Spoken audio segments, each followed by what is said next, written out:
Hello दोस्तों, मैं अपने माँ बाप का इकलौता बेटा था। मेरे माँ बाप ने मुझे बहुत ही मुसीबत और मुश्किलों से पाला था। माँ पापा ने मेरे लिए दिन रात मेहनत की थी, मुझे इस काबिल बनाया था कि मैं अब अपने माँ बाप को संभाल सकूं। एक दिन पापा गांव अपने दोस्त से मिलने के लिए गए। पापा के दोस्त बहुत बीमार थे। पापा के दोस्त बच न सके और पापा के दोस्त की मौत हो गई थी। और फिर जब पापा वापस आए तो उनके साथ एक जवान और मेरी ही उम्र की लड़की थी। पापा ने कहा ये उनके स्वर्गीय दोस्त की बेटी है और वह उसकी शादी मेरे साथ करेंगे। मैं अपने पापा से गुस्सा हो गया। मैं अपने पापा से प्यार भी बहुत करता था। मैंने अपने पापा से मना किया कि मैं किसी भी अनजान लड़की से शादी नहीं कर सकता। मुझे नहीं पता ये लड़की किस नेचर की है, मैं इसके साथ भला पूरी ज़िंदगी कैसे गुजार सकता हूँ। लेकिन पापा ने मुझे मजबूर कर दिया और मेरी शादी उसके साथ कर दी गई। इसके बारे में मैं कुछ भी नहीं जानता था। प्रिया हर समय डरी सहमी रहती थी और मुझे उस पर बहुत ज़्यादा गुस्सा आता था। मेरी मम्मी को भी वह बिल्कुल पसंद नहीं थी। मम्मी कहती हैं कि तुम्हारे पापा ने तुम्हारे नहीं सोचा, उल्टा अपने दोस्त के वादे को निभाया है और इस कामचोर लड़की को तुम्हारे पल्लू से बांध दिया है। उन्हीं दिनों मेरे पापा बहुत बीमार हो गए और उनकी मौत हो गई। पापा की मौत के बाद मैं दूसरी शादी कर ली, क्योंकि मेरी पहली पत्नी को जो मैं समझता था वह बिल्कुल भी वैसी नहीं थी। वह जाहिल गवार थी। मुझे उससे नफ़रत महसूस होने लगी थी। मैंने अपनी पत्नी से नफ़रत ज़रूर करता था, फिर भी मैं उसका ख्याल रखने लगा था, क्योंकि मेरे पापा ने मरने से पहले मुझसे वादा लिया था कि मैं प्रिया का ध्यान रखूं, और अपने पापा से किया हुआ वादा मैं निभा रहा था। मैं तो पापा के जाने के बाद उसका ख्याल रखने लगा था, पर वह किसी लड़के के साथ घर से भाग गई थी। ये मुझे लगता था, पर समय आने पर जो हकीकत मुझे पता चली थी उसे जानकर मैं शर्मिंदगी के गढ़ों में गिर चुका था।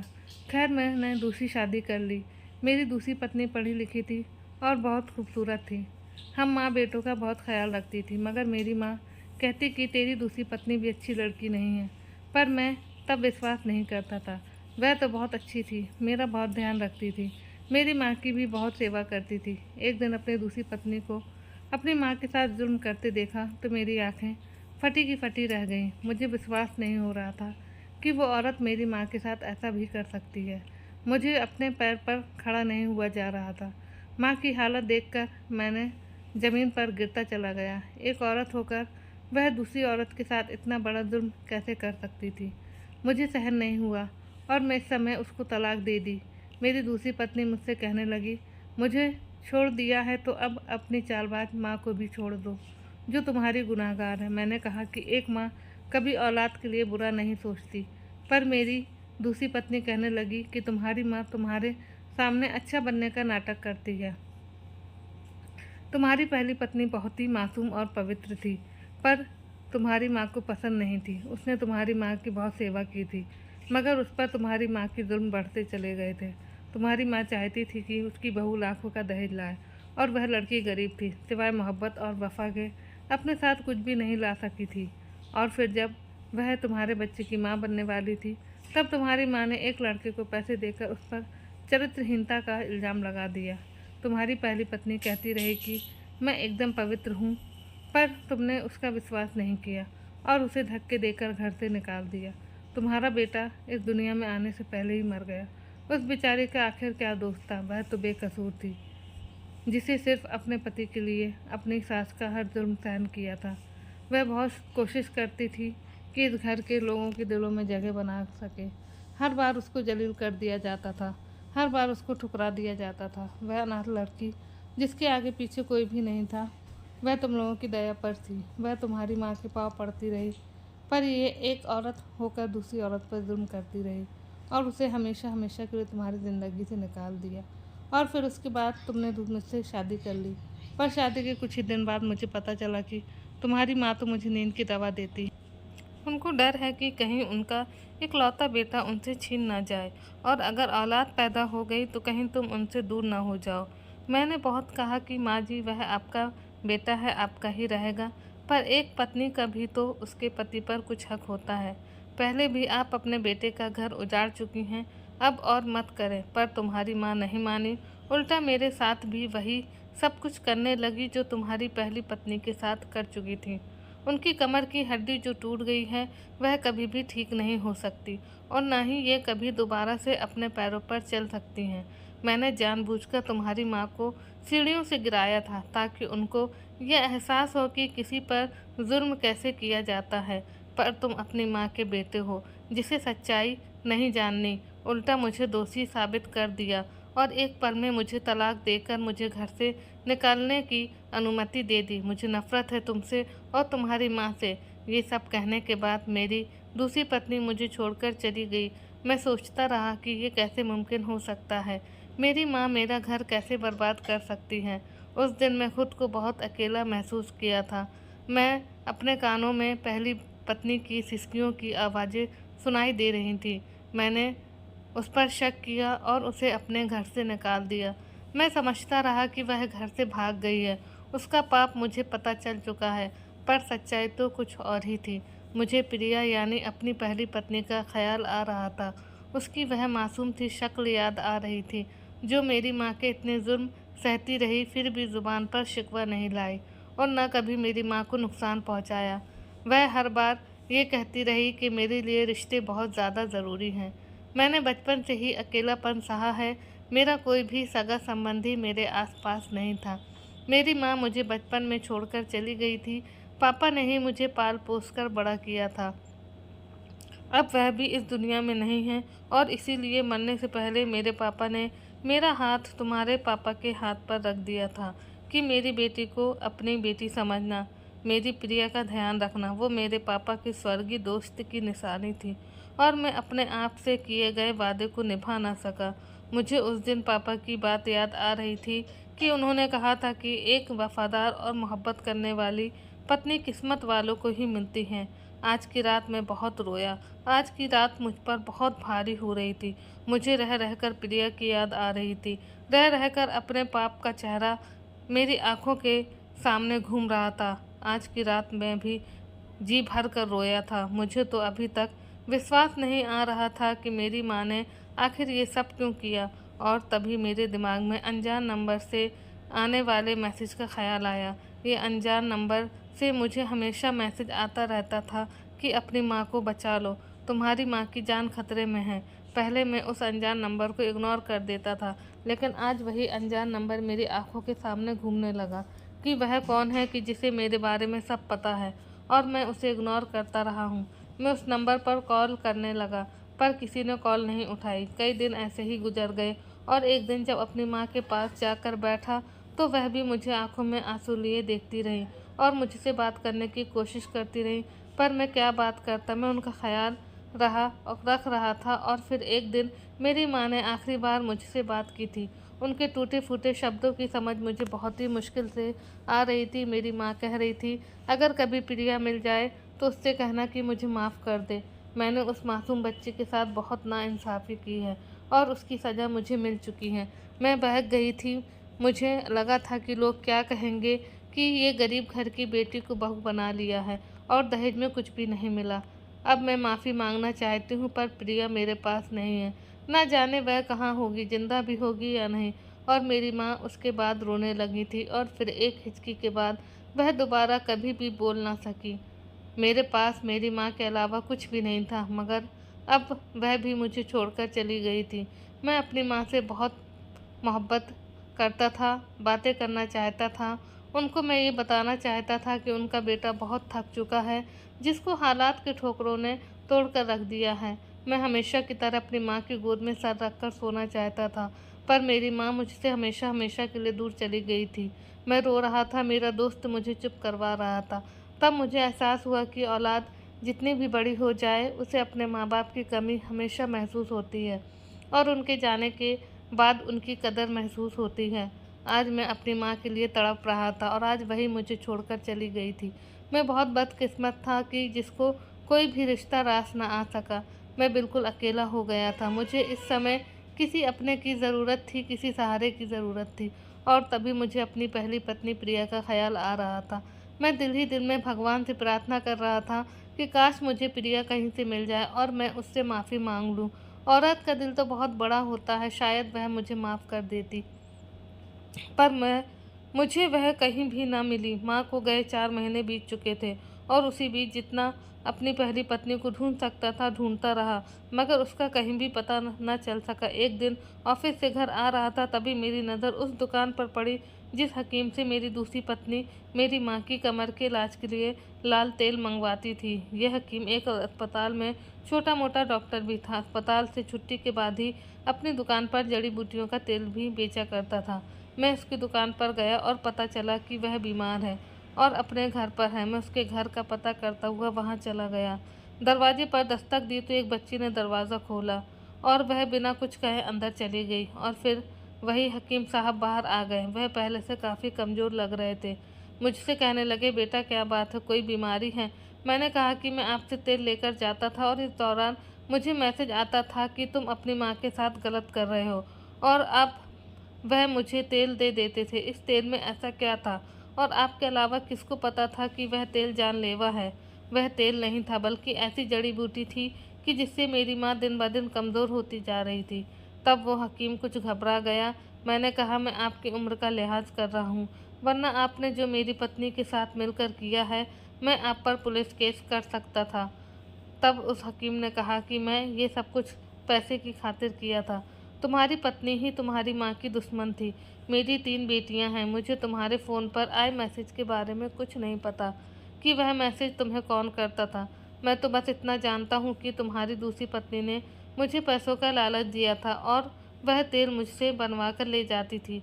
वह तुम्हारी माँ को मेरे हॉस्पिटल में भी लेकर आई थी। उसने मुझे पैसे दिए थे और कहा था कि इस बुढ़िया का इलाज नहीं करना, बल्कि रिपोर्ट बनाने हैं कि इसकी कमर की हड्डी कभी ठीक नहीं हो सकती। मैं ऐसा ही किया था। उसकी बेटियों के जोड़े हाथ को देखकर मैं बिना कुछ कहे वापस लौट आया था। वक्त गुजरता चला गया। मैंने अपना पुराना घर हमेशा हमेशा के लिए छोड़ दिया।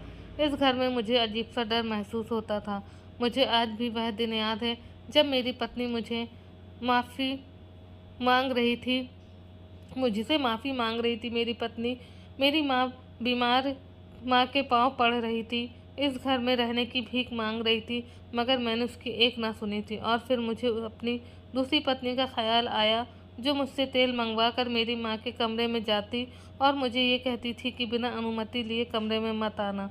और जब एक दिन अचानक जाकर देखा तो वही तेल मेरी माँ को ज़बरदस्ती पिला रही थी और उनके बालों से पकड़कर थप्पड़ मार रही थी। मेरी माँ रो रही थी और वह औरत तरस नहीं खा रही थी। इसी वजह से उस रात मैंने उसे तलाक दे दी थी और धक्के देकर उसे घर से निकाल दिया था, और वह भी अपने अंजाम को पहुंच चुकी थी। मेरी ज़िंदगी में 3 औरतें थीं, एक मेरी माँ और दोनों मेरी पत्नियाँ।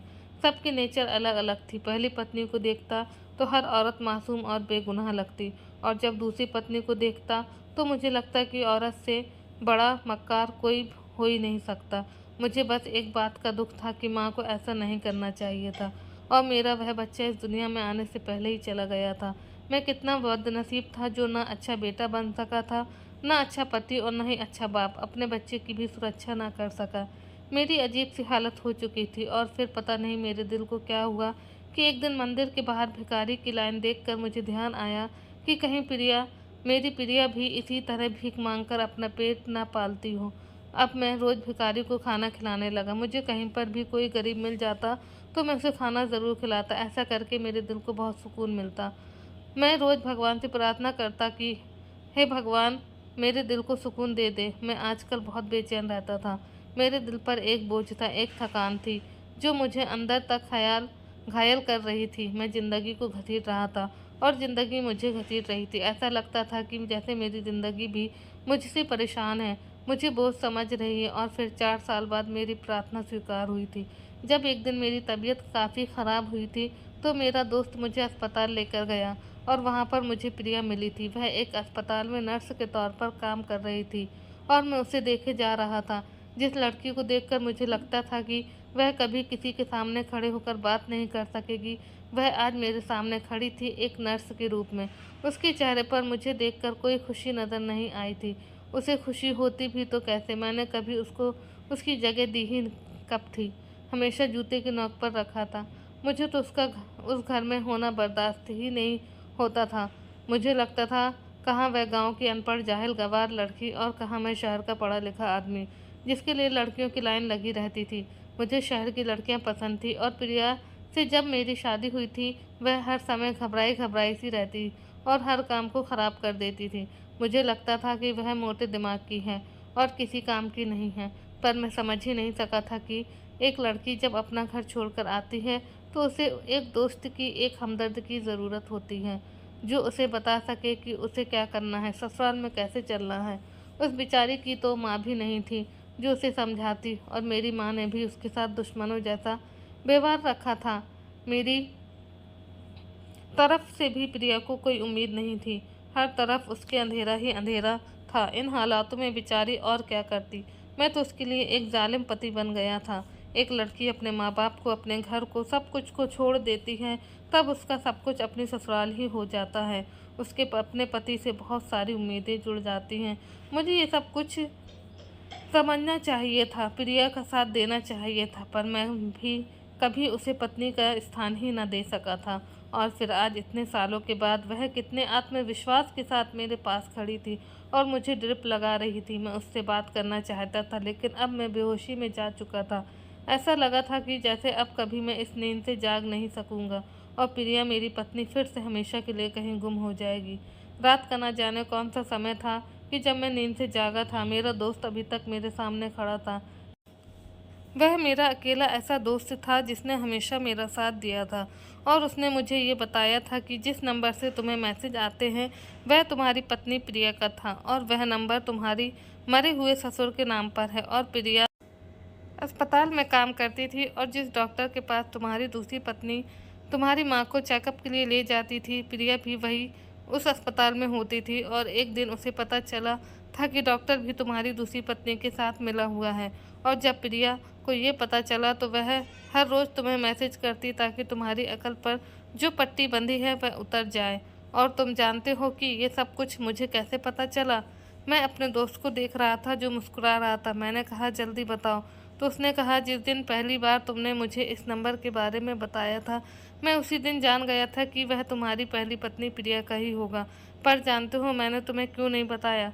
क्योंकि तुम्हें तब अपने किए पर शर्मिंदगी थी, और वह एहसास और शर्मिंदगी तुम्हें चैन नहीं लेने देता था।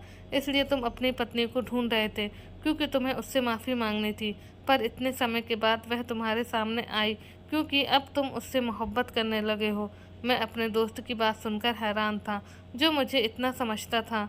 ये सच था कि मैं जब भी प्रिया को सोचता बस एक ही प्रार्थना करता कि मैं उससे माफ़ी मांग सकूं। पर जब से मैं प्रार्थना मांगने लगा था, मुझे अपनी पत्नी से मोहब्बत है। मुझे एक बार वह मिल जाए तो कभी उसको धोखा नहीं दूंगा। तब से कुछ न कुछ ऐसा हो रहा था जिससे मैं अपनी पत्नी तक पहुंच गया था, और मुझे अपने भगवान पर बहुत प्यार आ रहा था कि जिसने पहले सब कुछ मुझे दिया, फिर मैं उसकी कदर नहीं की, और फिर उसने वापस ले लिया, और फिर मुझे बड़ी आजमाइशों में डाला, और आजमाइशों के पास हुआ। लोगों ने मुझे ठुकरा दिया और भगवान ने मुझे अपने पास कर लिया, और भगवान ने मेरा ट्रांसफ़र भी इसी शहर में करवा दिया। और फिर मैं अचानक से बीमार हुआ, इस अस्पताल के बिस्तर पर जा पहुंचा जहां मेरी पत्नी प्रिया काम करती थी। मैं तो खुद को बेबस महसूस कर रहा था, पर मैं नहीं जानता था कि मेरा भगवान तो मेरे लिए रास्ते खोल रहा है ताकि मैं अपनी मंजिल तक पहुंच जाऊं। मैं हर बार गिरता रहा, टूटता रहा, और अपने भगवान से दूर नहीं हुआ। मैंने सब कुछ छोड़कर अपने भगवान को अपना लिया था, और जब भगवान को अपना लिया जाता है, जिसकी खातिर वह काम छोड़ दिया जाता है जो भगवान को नापसंद है, तो हमारा भगवान भी हमारी पसंदीदा चीज़ हमें लौटा देता है, चाहे वह इंसान ही क्यों ना हो। जब मैं अपनी पत्नी से माफ़ी मांगी और उसे घर लेकर आया तो उसने मुझे माफ़ कर दिया, और एक बार फिर मैं भगवान का धन्यवाद किया जिसने मुझ पर इतनी कृपा की थी कि मुझे दोबारा से टूटने से बचा लिया। और मैं अपनी पत्नी का भी धन्यवाद करने लगा कि जिसने मेरी माँ को और मुझे माफ़ कर दिया और कभी मुझसे शिकवा नहीं किया। मैं उसके साथ कभी अच्छा नहीं था। धीरे धीरे समय गुजरता चला गया, और आज मेरे 2 बच्चे हैं। आज मैं अपनी पत्नी के साथ बहुत खुश हूँ, और बच्चों की ऐसी परवरिश की कि वह कभी दूसरों के साथ गलत ना करें। मैं बहुत खुशकिस्मत हूँ जिसे एक ऐसी पत्नी मिली जो हमेशा अपने पति के साथ वफादार रही, जिसके दिल में कभी पाप नहीं था। अगर आपको हमारी कहानी पसंद आई हो तो वीडियो को लाइक करें, चैनल को सब्सक्राइब करें। धन्यवाद आप सब लोगों का, बहुत बहुत शुक्रिया।